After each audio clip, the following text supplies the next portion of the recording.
We had the rate rise yesterday. Now we'll hear the latest on the state of the economy. The first quarter GDP figures are about to drop. Our business editor, Ross Greenwood, will bring them to us. Ross, what are we expecting here? We're expecting Australia's economy to slow. This is what the government in the budget, what also the Reserve Bank are forecasting, is that in the second half of this year that the economy will cool off under the weight of those interest rate rises, plus also declining commodity prices around the world, and especially energy prices with oil and also coal prices, even iron ore prices being lower. Yesterday's trade figures came out, even though the balance of payments was a record, and we've just got it now. So the quarterly number, which was 0.5%, has come in at 0.2%, which is a little under the forecast. So in other words, Australia's economy, this number now will actually come in a little less than anticipated. The annual rate, in fact, is another thing to watch here, and that is the annual economic growth rate for Australia through to this March quarter was 2.3%. The forecast was 2.4%, so not too much under in regards to being a big surprise to the markets as that interest rate rise was. We're seeing these numbers here yesterday, well, rather today, and that is these latest numbers. As I say, the March quarter grew by 0.2%. Previously, it had been, that is lower than it had been previously, and the annual growth rate for Australia's economy, which is cooling as anticipated by the government in the budget and also the Reserve Bank, is much slower than most had really anticipated during this period of time. We'll have market reaction dropping right now as well, which we'll bring up on our screens, and I suppose how this feeds into the next RBA rate decision. Let's talk about it already. Why not? As to whether, you know, this slightly below expectations figure could be another reason to at least have a pause next month before a weighing up of what to do after that, Ross. Well, it could be. I mean, they've gone pretty hard now, and it gives them a bit of a chance to potentially just have a little bit of a look at the result of what they're doing. The real danger here is, you know, sort of Australia's quarterly economic growth, and we know that there's tougher times coming later in the year as well, once you get out into the June quarter that we're in right now, and then out into the September quarter. This is one of the key numbers, I think, out of this whole thing. This is the household savings ratio, and you can see from the middle of the pandemic, when the government was handing out money, it peaked at 19.3%. You can see now that because of inflation, Australians are having to bite into their savings. And while they've got jobs, that's okay, but they're still having to bite into savings to afford mortgages, to be able to afford electricity bills and all that sort of stuff. So that is dropping quite dramatically. When that gets close to zero, that's going to be a fundamental issue. This low rate of 3.7% is going to be the lowest rate that's been on record for almost a decade and a half, I would suggest, because this is one of the key numbers in terms of how people are adjusting to all of this at the moment.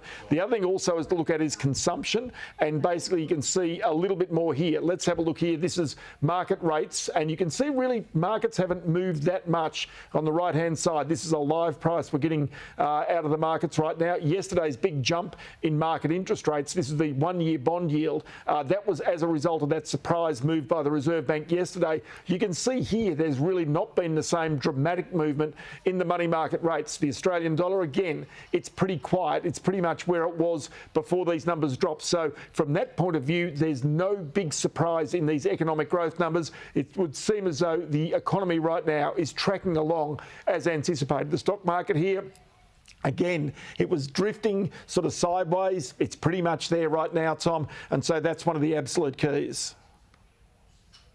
Yeah, services, one of the things that it's still going up in price versus goods. So services versus goods, and how much maybe wages plays a role in that. Private investment, household investment falling off, albeit business investment a bit stronger, Ross. Interesting to know, you mentioned growth going forward as well and where this is headed. The next quarter, a year ago, was 0.8%.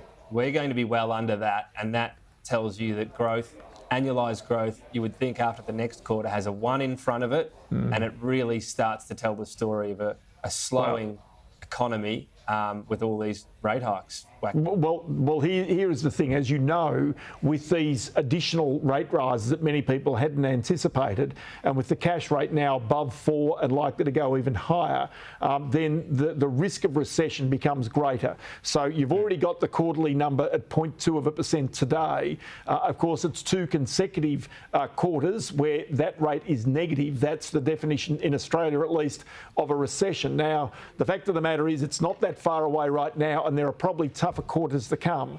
So it will depend on how we go very much in the trade numbers and all sorts of things. Just one little one that I popped out is Australian household consumption.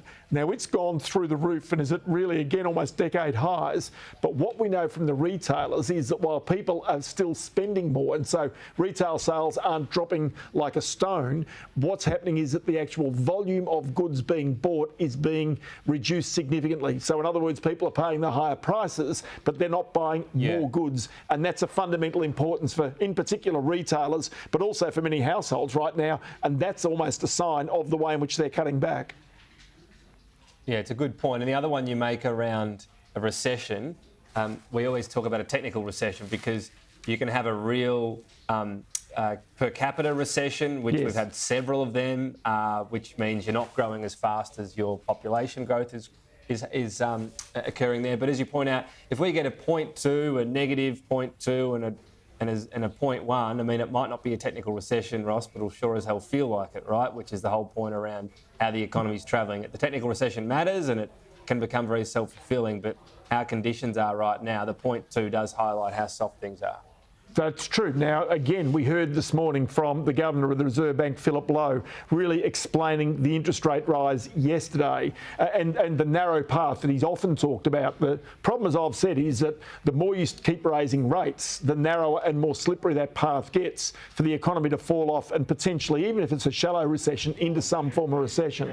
And the reason why it becomes more slippery is because you can see here there are signs of Australia's economy cooling right now.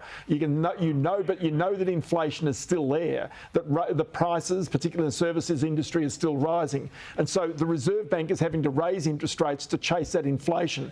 But they're raising rates at a time when the economy is cooling. And so therefore the potential damage of those rate rises becomes greater. And that balancing act to stay on that narrow path becomes more difficult as the Reserve Bank continues to raise rates, trying to get that inflation out of our economy.